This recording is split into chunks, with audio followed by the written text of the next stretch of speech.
Estábamos viendo alguna imagen de Mauricio de Clinic, ¿cierto? De la marcha que se realizó ahí a la Fuera de la Moneda, lo que decían nuestros invitados hoy día, con Francisco Muñoz, alias Pancho Malo, y el Team Patriota, con personas ahí con la foto de Pinochet.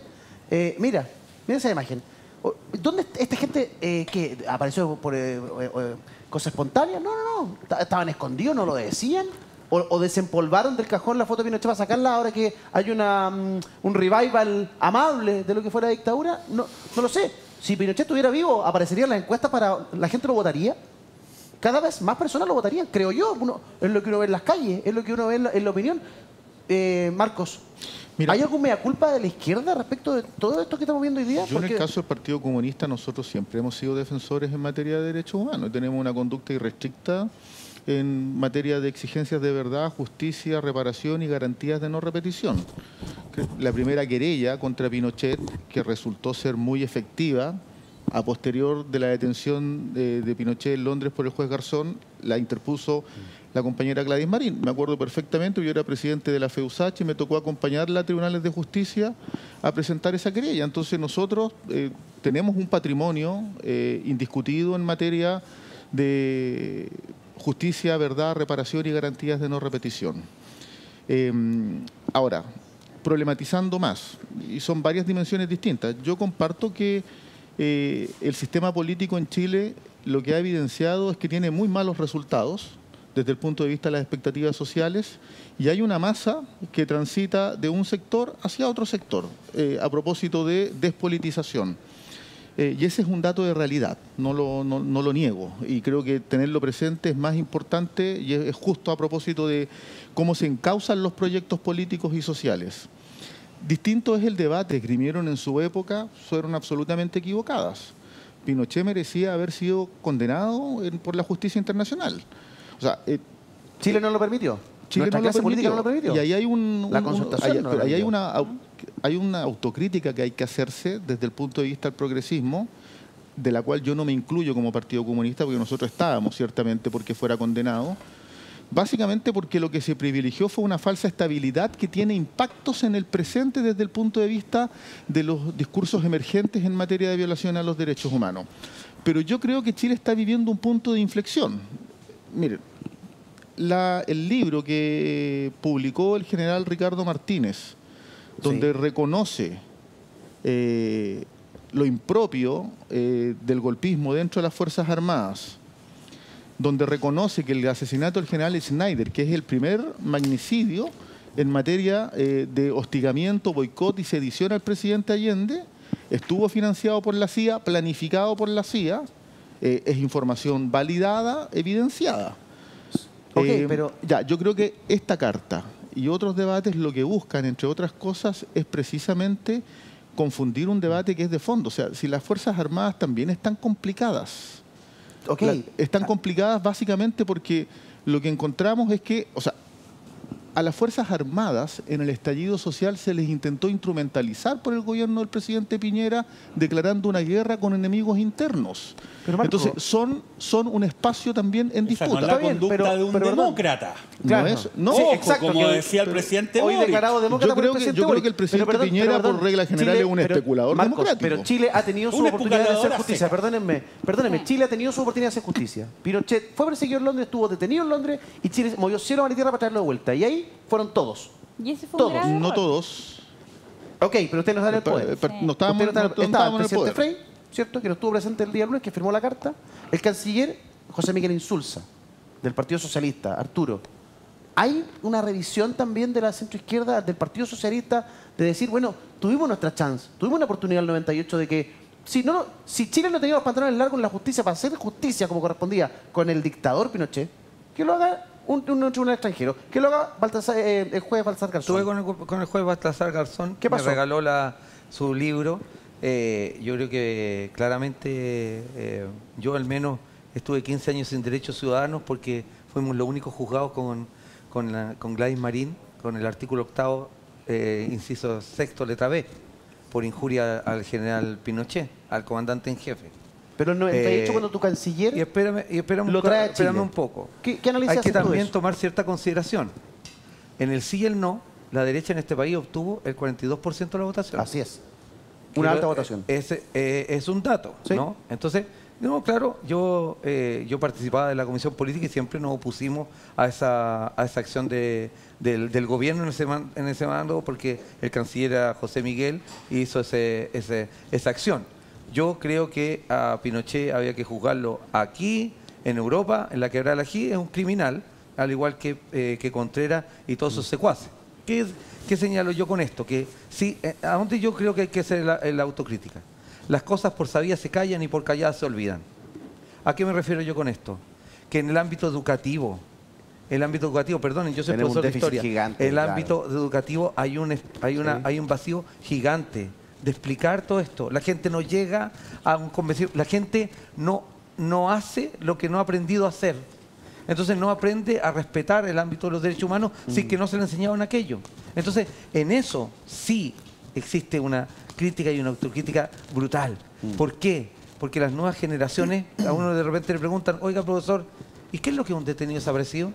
Chuta, uno dice, ¿pero cómo? ¿Cómo no lo va a saber? Claro. Y no lo sabe porque nadie se lo ha enseñado, porque no hay una cátedra de derechos humanos, porque no hay una especialización de formación ciudadana. Entonces, digo esto porque hacia adelante, ¿no? Lo que nosotros tenemos que hacer aquí es un corte y decir, nosotros como comité de iniciativa de 50 años no vamos a dejar de seguir trabajando en este tema. Nuestra pega no se termina ayer con 60.000 personas en el Estadio Nacional y nosotros hablándole a esas 60.000 personas. Sí. ¿No? Nosotros vamos a seguir, Arturo, vamos a seguir construyendo a la memoria y construyendo también a la educación y la pedagogía en este ámbito de cosas. Se me dan los minutos, no quiero que quede, Gloria, falta de minutaje para conversar. Gloria, yo reviso todas las imágenes de hace 25 años, me acuerdo perfecto todo el debate que se generó en Chile, el presidente Frei con su gobierno, ¿cierto?, de concertación, intentando traer de vuelta al entonces senador vitalicio, Augusto Pinochet. Yo dice, qué locura. Hoy día... Qué surrealismo. Si Pinochet todavía vive hoy día y todavía en Londres y lo toman detenido, hoy día se queda allá.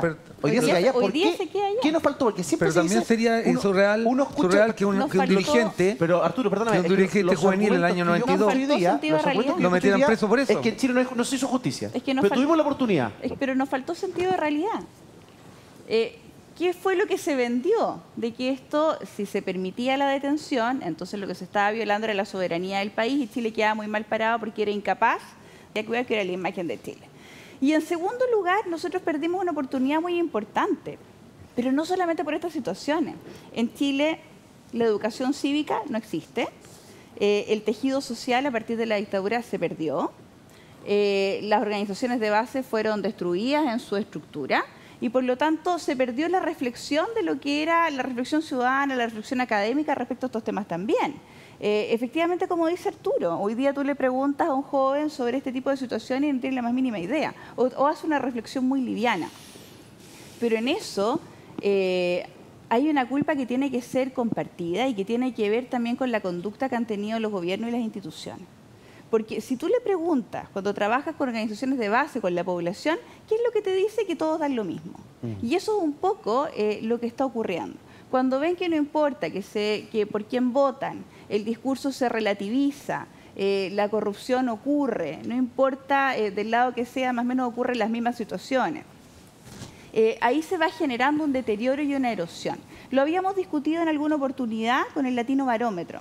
Cuando empezaba a aumentar la corrupción, empezaba a aumentar la delincuencia, el descontrol, la gente empezaba a disminuir su adhesión a la democracia y estaba dispuesta a reducir sus derechos personales, sus derechos constitucionales, para efectos de cederlo a un poder mayor, para efectos de obtener garantías mínimas en materia económica, en materia de seguridad, etc. Y eso es tremendamente peligroso, pero esto no es solo un fenómeno de Chile, ha ido ocurriendo paulatinamente en las democracias latinoamericanas. Y eso es un fenómeno que hay que mirar y es peligroso porque se está instalando. Cuando la gente dice, a mí me da lo mismo, entonces nos tenemos que sentar en una situación muy preocupante para el país. Y es lo que hoy día está ocurriendo. A la gente hoy día le da un poco lo mismo quien esté en el poder mientras tenga una situación económica estable y mientras tenga seguridad.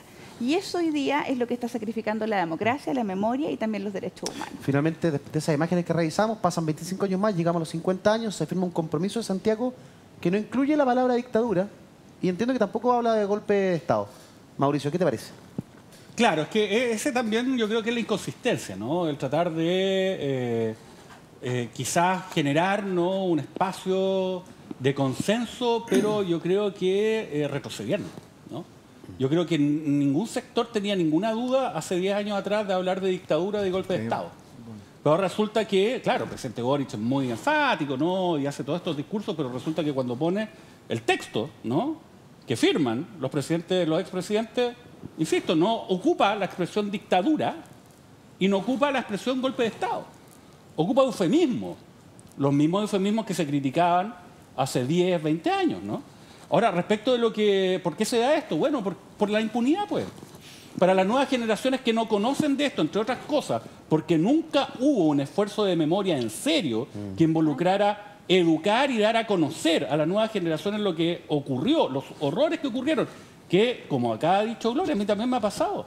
Que de repente uno dice, oye, pasó esto en Chile, lo de los menores de edad torturados, asesinados. La gente no lo cree y dice, no, eso es imposible. Está en el informe Valech, está en el informe Reti. Hay un libro también. Está, ¿no? O los métodos de tortura. En este sentido, yo creo, lo mejor que he leído de todos estos grandes discursos que se han dado, una columna de Pablo Zócar, que se llama Frivolidad. Se la recomiendo, está en la tercera.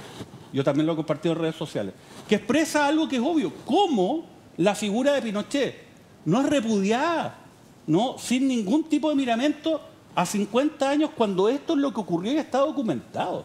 Porque eso que ocurrió no es conocido, insisto, los actos de memoria han sido para un determinado segmento, con actos que han sido simbólicos, pero que no permean, ¿no?, las nuevas generaciones. Y ojo, la derecha más extrema le está hablando a ellos. A ellos le está hablando cuando dice, oiga, pero ¿sabe qué? Mire, Allende no era malo, igual de malo que Pinochet. No, son dos categorías absolutamente distintas, en todo sentido. Incluso si a uno no le gusta Allende. Exacto. Entonces, ese es el problema. Ellos le están hablando a esa generación. Y lo que está ocurriendo es producto también de las inconsistencias de los últimos 30 años. Ahora, fíjense, para poder avanzar en esto, yo creo que hoy día, obviamente, no es posible. Oiga, hace un año, ¿se acuerdan lo que estábamos hablando acerca de la ley de presupuesto? Hace un año atrás, Museo de la Memoria, $1. Se lo querían quitar. ¿Se acuerdan de eso? Hace un año ocurrió eso. Hace 10 años quizás hubiésemos podido avanzar en implementar cursos, por ejemplo, de derechos humanos en los colegios. Hoy día es imposible. ¿Qué es lo que van a decir? Verdad oficial, están tratando de imponer... La verdad única. Claro, de adoctrinar... Los comunistas, obviamente, de adoctrinar, digamos, a las nuevas generaciones, etcétera. Pero entonces, si acuérdate, la discusión en los textos de estudio se utilizaba el término golpe de Estado o pronunciamiento. Pero te digo, Gloria, si hoy día ni siquiera el presidente de la República es capaz de ocupar la expresión golpe de Estado en un texto oficial. Claro. Entonces, ¿qué es lo que queda? O sea, el retroceso es muy importante. Ahora, ¿es un retroceso final? No. Lo que tenemos que hacer es reflexionar cómo hemos llegado a este punto. ¿Por qué estamos en esta situación de manera de avanzar? Ojo, se habla acá de la detención de Pinochet en Londres. Por favor, el presidente de la República de aquel entonces, Eduardo Frei Ruiz-Tagle, estaba en condiciones de saber que en Chile no estaban las condiciones materiales para poder hacer justicia con Augusto Pinochet. Eso era evidente. Tan evidente que el señor Pinochet se permitió hacer ese gesto, ¿no?, que se paró, ¿no?, el milagro. Y levantó el bastón. Oye, y además murió en la impunidad, pues. Pero el problema comienza antes. Murió en la impunidad, pero déjame decirte otra cosa para finalizar nomás. El mismo señor Eduardo Frei Ruiz-Tagle, que prefirió irse en un viaje de negocio a Asia antes de estar a la conmemoración de los 50 años. Y que por lo que dicen algunas versiones de prensa, costó harto sacarle la firma para el documento. No quiere saber mucho del gobierno. Entonces, por favor, no sé, o de derechos humanos quizás. ¿No querrás saber mucho? A ver, opinión de todos nuestros invitados, pero lo que les pido, por favor, poder máximo de síntesis. Yo sé que ustedes pueden. Arturo, comenzamos contigo. Yo lo que quería solamente señalar como corchete que el problema comienza antes. ¿Por qué un asesino llega a ser senador de la República? ¿Cómo hay un sistema político que permite que un asesino llegue a ser senador de la República? Una persona que ha tenido que ver directamente en 2 asesinatos de comandante en jefe, Schneider y Prat, y en 2 situaciones, a lo menos, el asesinato de Eduardo Frei. ¿Ese fue el precio que hubo que pagar? ¿Ese fue el precio que hubo que pagar, Arturo, para recuperar la democracia? Entonces, lo que quiero señalar es que el problema comienza antes. Porque si que alguien se permite que alguien así sea senador, ¿Sabes por qué ocurrió? Por un acuerdo político en que participó el Partido Socialista el año 1989 Es que con esa las era- reformas constitucionales que se hicieron a la Constitución del 80 y que validó Es que lo que ese quiero texto. señalar, Por eso ocurrió. lo que quiero señalar es cualquier acuerdo político que permite aquello, es un mal acuerdo político. Por eso yo pregunto, ¿ese fue el costo que tuvimos que pagar? ¿Eso es el precio que tuvo que pagar para poder recuperar la democracia o esta democracia que tuvimos Para al poder comienzo de los empezar a 90? caminar. Con la fragilidad del momento, con lo difícil que era, imagínate, que la dictadura entregara el poder a partir de un proceso plebiscitario. O sea, ese fue el precio que hubo que pagar. Tuvimos que, comillas, bancarnos, tener un senador que había sido el mismo dictador, tener como comandante en jefe del ejército, con todo respeto, del glorioso ejército chileno, un hombre dictador, ladrón, corrupto, asesino. ¿Ese fue el precio que tuvimos que pagar? Mira, yo creo que es un dato de realidad que la transición en Chile fue una transición deficiente. Y fue una transición deficiente porque en los hechos, lo mismo que se buscó rechazar, que era la dictadura, las violaciones a los derechos humanos, en los hechos hoy día se tiende a glorificar por una parte de la población por ausencia de memoria. Si hubiesen habido, o sea, hubo debate en los 90 respecto de una ley de amnistía nueva o leyes de punto final. Hay que acordarse de aquello. Claro. Que el Partido Y- Socialista siempre rechazó. No, sí, el PS siempre lo rechazó. siempre lo sí, no, rechazó. sí. Hay que decir Y también si no las- hubiese las sido por cosas el como son. PS, probablemente en el Están culpando Congreso se todos los hubiese aprobado. Pero hubo debate, digamos, O sea, pasaron muchas cosas, la gente se hubo olvida, pero una, hubo un boinazo. una conducta civilina. Sí, pues. Que la transición Muy, ahora, no lo que quiero, terminó. lo que quiero, Pinochet se señ- enojaba y lo que- la democracia lo que quiero se caía a señalar, pedazos. Año 93. lo que quiero señalar es que en el presente esos problemas persisten. Yo atiendo al argumento de que la declaración que se firmó es insuficiente. A mí me parece lo mismo. Debiese haber sido más categórica en condenar la dictadura. Pero yo creo que responde a un dato realidad. Y ese dato realidad es que si bien en la derecha opera el negacionismo y la glorificación del golpe y la dictadura, por la vía de los hechos o por la vía de la retórica, en el oficialismo opera la fragmentación. Y esa fragmentación, yo no tengo ninguna duda que el presidente Boris tiene una vocación más profunda en términos democrática.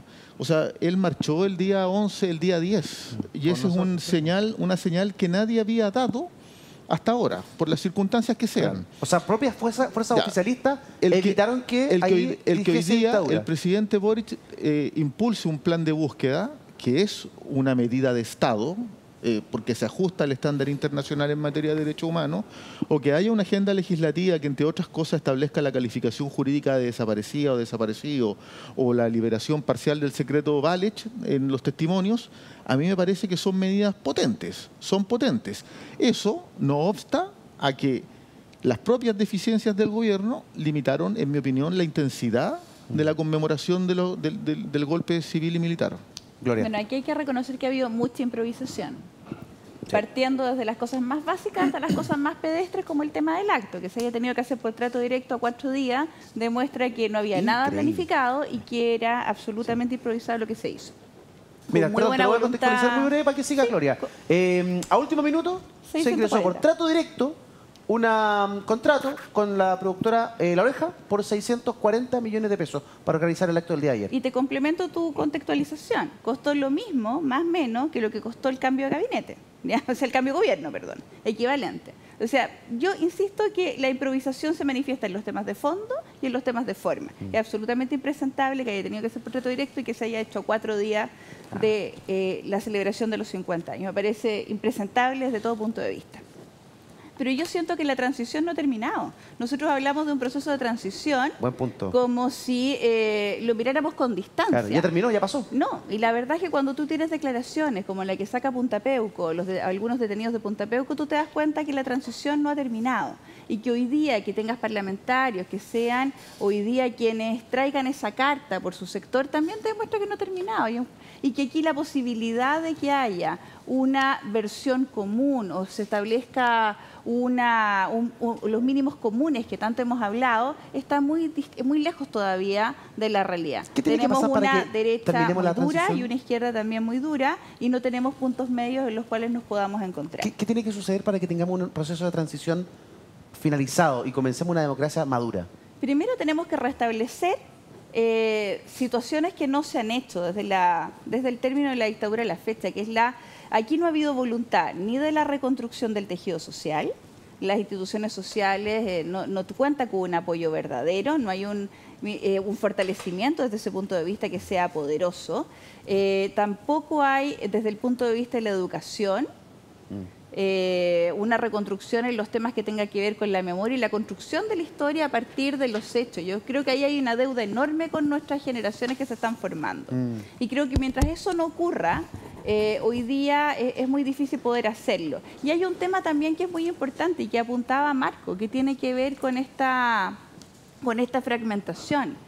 Mientras exista tanto en la izquierda como en la derecha la incapacidad de tener mínimos comunes entre ellos y poder sentarse a dialogar y poder generar acuerdos, es muy difícil, porque así como en otros países sufrieron situaciones muy graves, sí hay mínimos comunes. En Europa sí se logró hacer y sí hay mínimos comunes. Hoy día yo lo veo muy difícil en la situación en la que hoy día estamos. Y yo creo que los partidos políticos tienen mucha responsabilidad, muchísima responsabilidad. Cuando tenemos situaciones como doctora Cordero, como esta misma diputada, que los partidos las llevan en su fila, también se tienen que hacer cargo. Más allá de que diga que son independientes, Luis, yo no las puedo sancionar, se tienen que hacer cargo de a quién le dan poder y autoridad para opinar y para decidir. Entonces, mientras los partidos no se hagan cargo de eso, por obtener un voto, porque un apellido les sirve para captar más votos, esto no va a mejorar. Yo creo que hay que mejorar la calidad de la política y de los que hacen la política.